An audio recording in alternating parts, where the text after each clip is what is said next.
네, 안녕하십니까. 목요일 명인들의 복귀 김동현입니다. 지난주에 시장 움직임이 일단 바뀌고, 이후에 이제 반등이 점진적으로 진행이 되고 있습니다. 우리 주식 투자분들께서는 사실상 작년도부터 약세장을 견뎌오고 계시고, 올해 지금 6월 이후에 시장이 아래쪽으로 좀 무섭게 쏟아졌죠. 그래서 사실 현재 시장이 만만한 약세장은 아닙니다. 하락의 수준이 사실 호락호락한 무난한 조정장 정도의 수준을 넘어섰죠.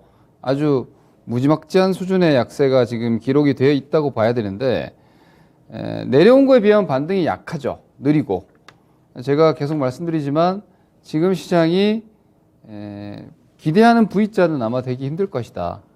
약간의 L자형, 그리고 시간을 두고 좀 유턴을 하는 양상이 되지 않겠느냐라는 예상을 하면서 오히려 주식 보유 포지션을 의견 드리고 있고, 그리고 FMC도 제가 이번에 이렇게 말씀드렸죠. CPI도 별로 걱정할 게 없고 FMC도 무난할 것이다.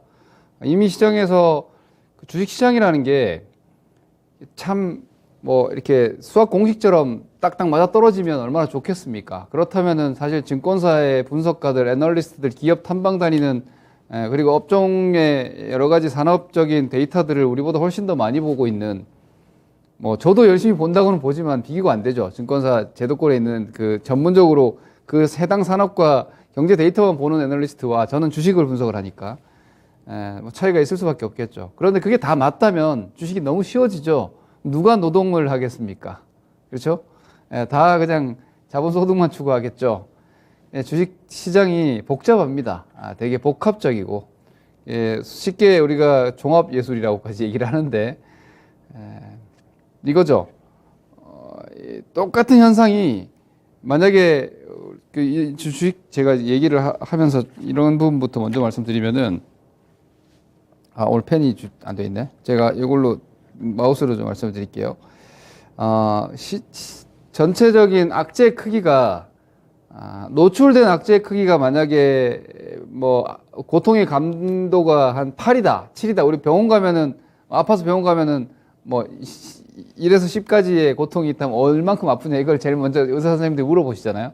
그것처럼 시장의 어떤 악재 강도가, 만약에 시장에 실질적으로 오픈된 악재 강도가 8인데 그 전에 10을 우려했다면 8은 안도가 되는 거예요.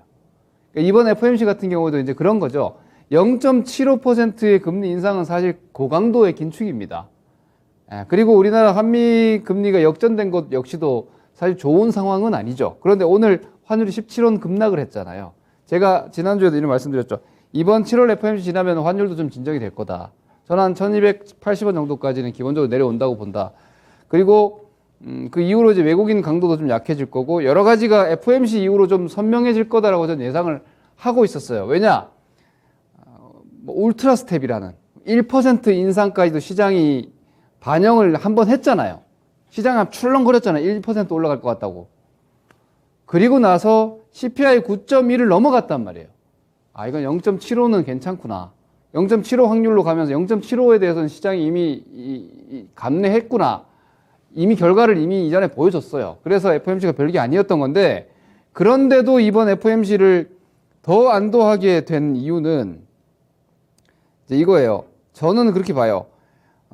이번 7월 FOMC의 안도감은 이제 이런 거죠. 인플레이션을 잡기 위해서, 왜냐하면 과거에 볼커를 언급했으니까, 파월이 폴 볼커를 언급을 했을 때 이미 우리는 갈 때까지 간다는 걸 예고편을 보여준 거란 말이에요. 지난번에 말씀드렸죠. 근데 폴 볼커가 어떻게 했어요? 제가 예전에도 이런 얘기 했죠. 인플레이션은 잡기 쉽다. 볼커처럼 하면 된다. 왜? 폴 볼커는 인플레이션 잡기 쉽다 그랬거든요. 어떻게? 경기 부러뜨리면 된다. 그러니까 수요 파괴를 만들어버리면 된다고 했어요. 그러니까 말 그대로 시장에서 물건을 사고자 하는 욕구를 없애버리면 된다. 물건을 살 돈을 뺏어버리면 된다. 이제 이거죠, 한마디로. 수요 파괴라는 게 그런 거거든요. 살 돈이 없어서 못 사는 상황을 만들면 된다는 거죠. 그만큼 주말에 임시회의 열어가지고 한 방에 4% 금리 올리고 17%까지 미국 금리를 끌어올렸던 그런 파괴적인 어떤 유동성 붕괴를 만들 것이냐, 이거에 대한 걱정이 있었는데, 어제 FOMC 하면서 역시 파월은 변호사 출신이고 시장과 합의하고 소통하고 여기에 익숙한 의장이라는 걸 보여준 거예요. 뭐 과거에 인플레이션에 대해서 일시적이다고 해서 옐런이랑 파월이랑 모두 시장의 신뢰를 잃었던 건 이제 지나갔고, 이제 어제 가장 주요했던 것은 이제 경기에 대한 그 의지 내지는 경기도 신경 쓴다는 걸 보여준 거예요. 인플레이션에 대한 지속적인 데이터 확인과 이런 부분들이 필요하고, 경제에 대해서도 종합적인 상황을 보지만 think라는 표현을 쓰면서 내 생각엔 아직 침체는 아니다. 데이터들이 나중에 또 확인되겠지만 일단은 그렇게 심각하지 않다라는 얘기를 함과 더불어서, 그럼에도 통화 정책에 대해서는 어느 정도의 완화가 필요할 수 있다. 그러니까 이것은 경기도 신경 쓴다는 얘기거든요. 그냥 경기 부러지든 말든 우리는 인플레이션 잡기 위해서 극단적으로 달리겠다라는 의지가 아니라, 이제 그렇게 강력하게 빠른 거는 일단은 당분간 진정을 좀 하겠다. 뭔가 데이터가 급격하게 추가적으로 나빠지지 않는다면은 일단 제가 지난주에 말씀드린 반환점 정도는 돌았을 수 있다라는 뉘앙스를 시장에 풍겼단 말입니다. 그러면서 지속 말씀드린 이제 정책 목표 금리도 올해 연간 기준으로 연말 기준으로는 3에서 3.5% 선. 그 레벨이니까 기존의 전망을 벗어나지 않는 거란 말이에요. 그리고 뭐 중립금리라는 것을 정확하게 명확하게 할 수는 없지만 인플레이션의 목표를 여전히 2%를 설정을 하고 있고, 그러면은 장기적인 중립금리는 2% 후반 아니겠느냐 이런 시장 인식이 생기고, 제가 말씀드렸죠. 그렇게 되면은 글로벌 채권 플레이어들도 움직이기 시작한다고. 그러니까 뭔가 너무나 그동안 불확실했던 상황에서 오히려 7월 FOMC를 지나면서 조금 그런 그 어떤 유동성 불확실성이랄까? 제가 말씀드렸죠. 미국의 10년물 금리, 미국의 기준금리는 전 세계의 돈값의 기준이라고. 그런 부분들이 좀 더 명확해지면서 이제 채권 플레이어들도 스프레드 거래를 할 수 있을 것이고, 채권 쪽에서 안정이 생기게 되면 그를 기반해서 자산 배분 포지션상 채권의 어떤 이익이 다시 발생이 되면 그 이익 자금이 또 주식으로 들어오고, 이런 정상적인 머니 무브가 형성이 됩니다. 그래서 저는 시장이 당분간은 좀 더 안정화가 될 것이다. 유동성에 대한 조정과 걱정, 과매도는 이제 안도성 반등 구간으로 들어왔다. 이렇게 보는 게 전 지금 저의 시황에 대한 판단이고요. 그러면 이제 강세장 가느냐? 그건 절대 아니다. 지속 말씀드렸다시피 QT에 대해서도 지금 이제 대차 대조표 축소도 이렇게 언급해서 지난 5월에 계획대로 한다. 그 말은 지금 사실상 6월 달부터 7월 달까지 QT가 많이 되지는 않았어요. 대차 대조표가 많이 안 줄었어요. 시장에서 계획했던 대로 줄진 않았는데, 근데 이걸 줄여나가겠다라는 계획도 유지한다고 했거든요. 그럼 이제 9월 이후에 QT를 강화할 수도 있다는 것이고, 여전히 뭐 그런 거는 뭐 지금 크게 보도는 안 됐지만 사실상 QT도 유지한다고 해서 경기는 유동성의 함수입니다. 결국은 총 유동성이 경기를 결정할 수밖에 없거든요. 그럼 이제 미국이 2021년도 상반기 이전까지 풀어냈던 유동성을 좌우는 계속 해소하는 거예요. 속도가 느리든 어쩌든 간에 QT도 하겠다는 얘기고, 다시 뭐 시장에서 금리 인하 전망하고 하는데 그건 아직 멀었고요.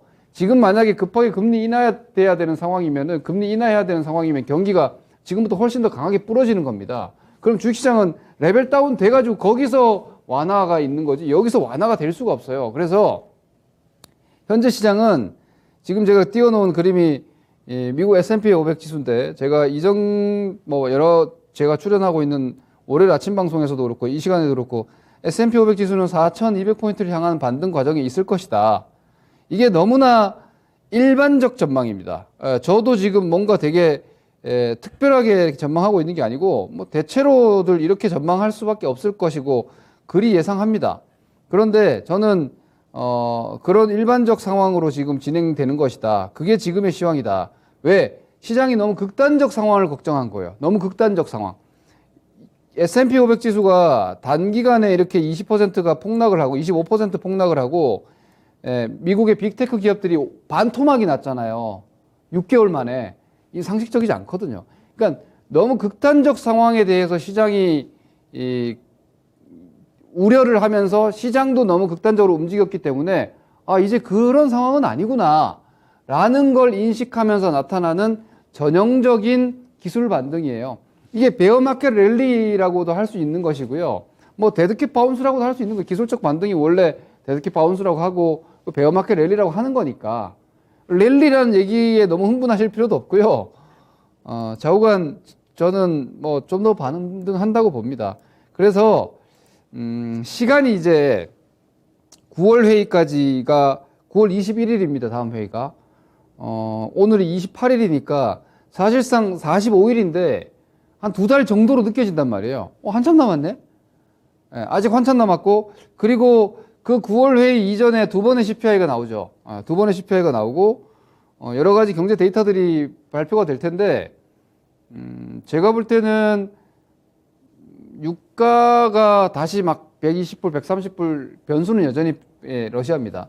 예, 다시 막 유가가 막 그렇게 120불, 130불까지 가지 않는 이상은 최근에 이제 코어 CPI도 좀 빠지고 했으니까 좀 진정이 될 거예요. 그러면 뭔가 더 그 긴박한 상황이 아니라면 9월 FMC라고 뭐 크게 달라질 게 없잖아요. 지금의 상황 정도가 되는 거잖아요.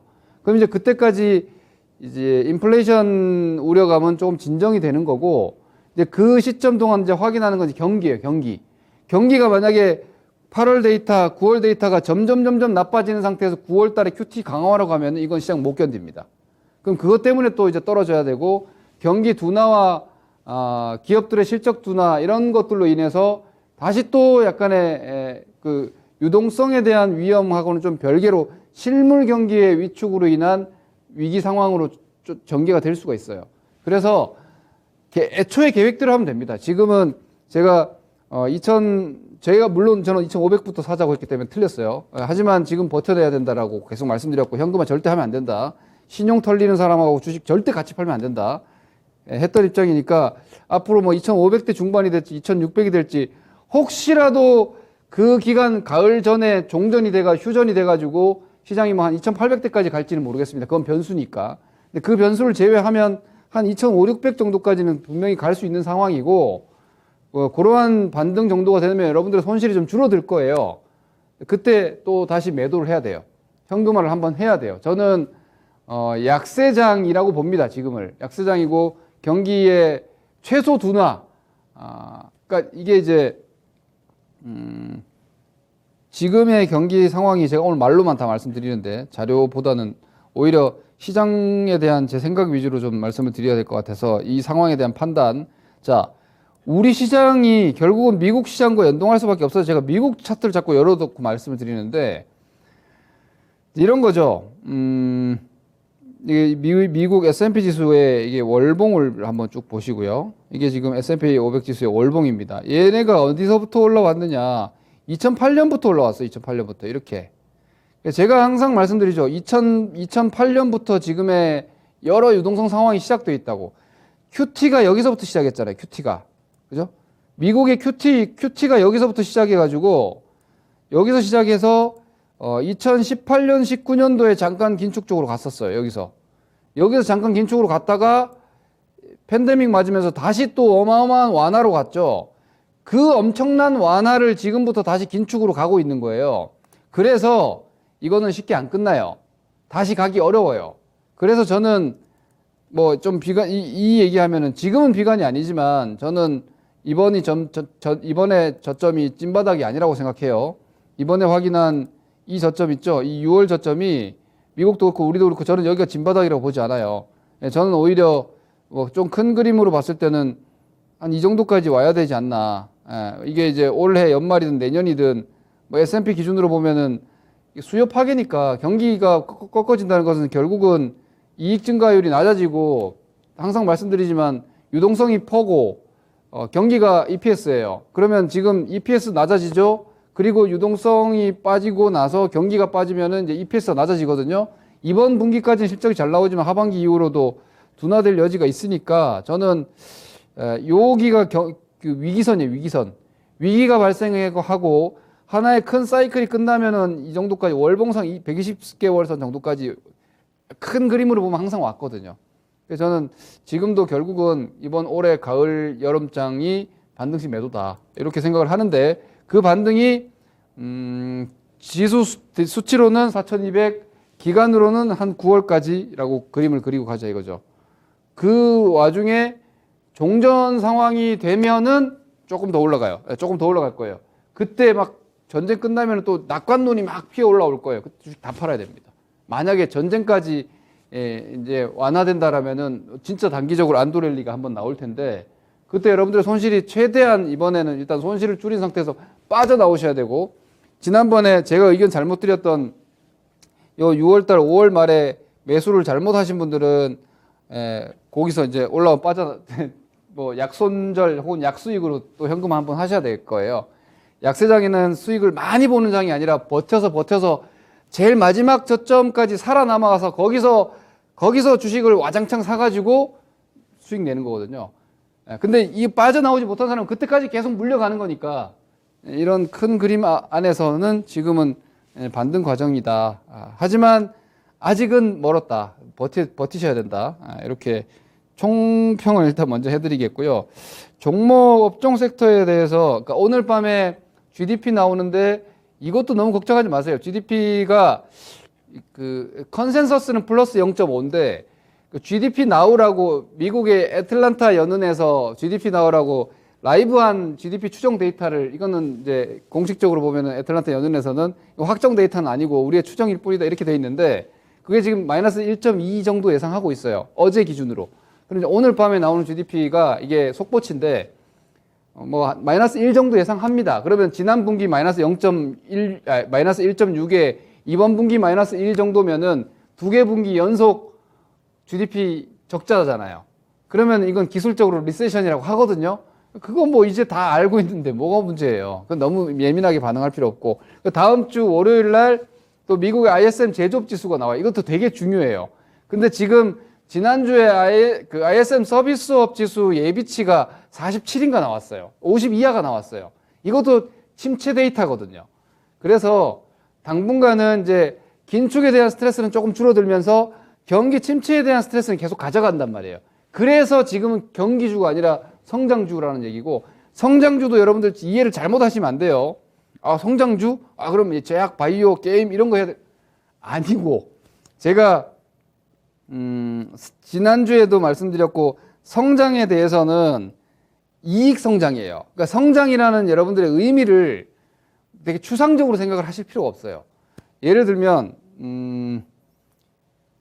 성장주라고 하면은 우리가 소위 성장을 하면 제약, 바이오, 게임, 인터넷 뭐 이런 것들 테마성 위주로 우리가 보통 이제 성장주라고 얘기를 하죠. 현재 현금 흐름보다 미래 현금 흐름을 꿈꾸는 이제 그런 걸 성장주라고 하는데 근데 그거 제가 지금 말씀드린 이 사전적 의미를 그대로 해석을 해도 이건 무슨 말입니까? 실적이 지금보다 앞으로가 좋아질 산업과 섹터가 그냥 말 그대로 성장주예요. 그래서 제가 성장주에 조선주를 넣잖아요, 지금. 그러니까 어떤 사람은 그래요. 김동현 나와가지고 성장주를 사야 된다고 하면서 왜 조선주를 얘기해? 조선주가 무슨 성장주야? 그건 주식의 뭔가 인식 자체가 너무 고정적으로 사로잡혀 있는 거예요. 예를 들어 조선주는 전통산업이고 뭐 장치산업이고 그죠? 구경제산업이지만 지금 예를 들어서 러시아 우크라이나 전쟁으로 인해서 이제 러시아에 파이프를 꽂아서 유럽에서 에너지를 쓰던 그 천연가스가 친환경, 그러니까 천연가스가 텍소노미에 지금 들어갔잖아요. 근데 원자력은 텍소노미 기준이 너무 박해요. 그 못해요. 거의 텍소노미 들어간 수준이 아니에요. 뭐 10만 년간 유지할 수 있는 방패장을 건설해야 된다. 10만 년 유지할 수 있는 방패장 건설할 수 있는 그런 그 환경이 되는 나라도 몇 개 안 돼요. 그러니까 사실상 완전 되게 애매한 포지션 돼 있거든요. 그럼 결국은 텍소노미 들어간 것 중에서는 가스로 간다고요. 그러니까 친환경이면서 실질적으로 비용 부담이 적은 LNG가 답인데 거기에다 태양광이 최근에 이제 원가가 워낙 많이 내려가서 그러니까 LNG 플러스 태양광 이쪽이 이제 에너지 성장 모멘텀이에요. 그게 이제 전쟁 때문에 유럽이 이제 우크라이나, 러시아 이쪽에서 가스를 제일 많이 사서 썼는데 이거 무기화 해버리니까 그쪽만 이제 바라볼 수 없잖아요. 근데 가스가 차고 넘친 나라가 미국이거든요. 천연가스가 차고 넘친 나라가 미국이에요. 미국은 그 천연가스를 지금 불태우고 있어요, 그냥. 그거를 배로 사서 오면은 되잖아요. 이건 이 산업 자체가 되게 커지거든요. 그러니까 이런 게 바로 성장 산업이죠. LNG 산업은 지금보다 앞으로 훨씬 커질 것 같은데? 그냥 그게 성장주인 거예요. 그런 것들. 그리고 2차 전지나 전기차 같은 경우는 아직까지는 뭐 침투율 제가 한 20에서 30 정도 넘어가면 그것도 성장 끝난다고 보는데, 그러니까 테슬라나 이런 1등 주식만 해야 된다고 생각을 하는데, 좌우간 2차 전지나 이쪽도 아직까지는 성장 산업이에요. 나중엔 좀 위험할 수 있지만 성장이 격화되면 이제 마진이 줄어들면 그때부터 성장 끝나는 거예요. 돈 아무리 많이 벌어도 그때 주가는 박살납니다. 근데 아직은 2차 전지, 그러니까 이런 쪽, 지금은 사실 앞서 말씀드린 경기 우려는 지속되지만 유동성 우려는 약화된단 말이에요. 지금 이제 구조가 그렇게 어제를 기점으로 고기를 그렇게 살짝 넘어갔어요. 그러면 여러분들의 포트폴리오에 이런 성장 산업이 반드시 있어야 됩니다. 그러지 않으면 시장 수익이 못 따라갑니다. 반등하는 구간에서도. 예를 들어서 여기서 8월 달까지 반등이 뭐 한 2,600 나온다. 근데 거기에 오늘도 여러분 보세요. 오늘 제일 많이 올라간 주식 두 개를 딱 뽑자면 하나 솔루션이랑 포스코 케미칼 아닙니까? 이 두 개가 왜 많이 올라갔어요? 자, 하나 솔루션이 어닝 서프라이즈가 나왔어요. 근데 주식이 어닝 서프라이즈 나올 수도 있죠. 근데 반응이 저렇게 폭발적인 이유는 뭐냐면 태양광 전반에 대한 기대감이 있기 때문이에요. 글로벌 시장에. 글로벌 유동성들이 지금 성장하는 산업이 몇 개 없는데 경기가 안 좋기 때문에 뭐 경기 민감 섹터 이런 건 성장하기 어렵잖아요. 경기가 수요가 계속 둔화될 것으로 우려되는데 그게 어떻게 성장합니까? 민감주가. 그러니까 경기 민감하지 않으면서 지금보다 앞으로가 나을 만한 산업에서 태양광 들어가고 LNG 들어가고 이런 게 들어간단 말이에요. 방산 같은 것들. 방산도 마찬가지. 방산 지금 약간 신냉전 체제 때문에 무기 수요가 갑자기 급격하게 늘어나고 있잖아요. 거기에 그 때 맞춰서 우리나라가 전투기부터 해서 K9 자주포 그런 어떤 그 품질이나 이런 것들이 상당히 해외 시장에서 인정받고 있죠. 우리나라는 제가 지금 막 얘기하는데 우리나라는 수출 잘해 먹으면 그 산업은 주도주 됩니다. 그러니까 해외 수출을 잘하는 산업은 우리나라 주식시장에서는 반드시 뜹니다. 왜? 우리나라는 내수가 아니라 수출을 먹고 사는 회사란다. 국가기 때문에 증시이기 때문에 방산도 마찬가지고 요것들이 가만히 보면은 차량 전장화, 전기차, 전기차 관련해서 AI 자율주행 로봇 이런 게 지금 다 포함되죠. 그걸 가장 복합적으로 하고 있는 회사가 사실 테슬라예요. 그래서 우리 그 서학개미 분들이 테슬라 많이 하고 계시잖아요. 그리고 LNG 우리나라가 특화되어 있으니까 LNG를 이렇게 잘하는 나라가 없죠. 그죠? 우리나라가 최고예요. 그러니까 이런 것들을 외국인들이 살만한 산업이잖아요. 글로벌 LNG 산업이 커질 것 같은데 LNG 관련해서 터미널 누가 제일 잘해? 해양 플랜트 누가 제일 잘해? LNG 미국에서 유럽으로 사서 가려면은 가스 액화시켜가지고 그거 배에 실어가지고 옮겨야 되는데 유럽에서 대서양 건너서 파이프 꽂을 수는 없어. 배로 옮겨야 돼. LNG 배 누가 제일 잘해? 한국이 제일 잘하네. 이게 된다고요. 그러니까 이게 지금 조선주가 못 가네가 아니라 돈이 되는 쪽은 주가가 가게 돼 있어요.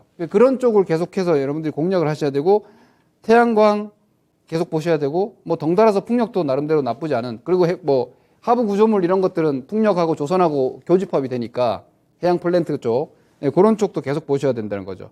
방산도 이게 쉽게 꺾일 수가 없어요. 그리고 뭐 로봇 AI 이런 건 좀 멀리 봐야 되지만 뭐 테마성 플레이 계속 해나가야 되는 거 그런 거 하나 포트폴리오에 성장 포지션으로 뭐 50%든 60%든 일단 있어야 되고요. 그리고 이제 경기 민감주이자 반등 낙폭주인데 자 저는 삼성전자를 성장주로 보지 않아요. 죄송하지만 정말 많은 분들이 가지고 계시지만 우리가 모 경제신문을 많이들 보시죠. 그런데 이건 뭐 정치적인지 모르겠지만 그 최대 주주가 정경련 아닙니까? 그러니까 우리나라 언론이 한국의 현대, 기아차, 삼성전자, 하이닉스에 대해서 특히 삼성, 현대, SK, LG 4대 재벌 그룹사들에 대한 객관적 기사가 잘 없습니다. 거의 뭐 응원하는 정도에 가까운 기사들이 많아서 우리 투자자들이 상당히 오판을 많이 하시는데 삼성전자는 사이클링 주식입니다. 반도체는 사이클 산업입니다. 경기가 안 좋은데 좋아지기가 어렵습니다. 좀 선행해서 움직이긴 하죠. 경기가 최고 나쁠 때 바닥에서 빠져나올 때가 많습니다. 그리고 뭐 중국 IT 수요 같은 것들 또 여러 가지 데이터를 봐야 되지만 좌우간 반도체를 여러분들이 성장주로 자꾸 생각하시는데 반도체는 경기주로 인식해야 한다고 저는 생각합니다. 주가 움직임도 딱 보면 지금 경기주 같이 움직이고 있어요. 근데 아까 제가 말씀드렸죠. 유동성 환경이 약화되면서 경기 우려가 지속된다. 그러면 삼성전자를 캡을 쳐야죠. 위쪽에서. 저는 시장 반등과 함께 삼성전자 한 7만 정도 이렇게 생각하거든요. 이 정도 벽을 닫고 보시라는 거죠. 이게 이제 자동차도 마찬가지예요. 우리나라 뭐 현대기아차가 잘하고는 있지만 결국은 테슬라 위주로 가는 거지 현대기아차 위주로 가는 게 아니에요. 이런 상황들 좀 구분해서 보시고 제약바이오 게임 이쪽도 성장주 이미지일 뿐이에요. 그냥 딱 그건 그냥 개별적인 R&D가 어떻게 나오느냐, 신작 게임이 어떻게 나오느냐에 따라서 판단해야지. 성장주 해야 되니까 뭐 게임, 인터넷, 제약바이오 이렇게 가는 게 아니라는 거죠. 조선이 이미지는 성장이 아닌데 그쪽이 가장 큰 성장이 있고 이런 부분들을 잘 구분하셔서 보시자. 당분간은 여전히 할 만하다. 파이팅 하시고 다음 주에 뵙겠습니다. 감사합니다. 김노일입니다.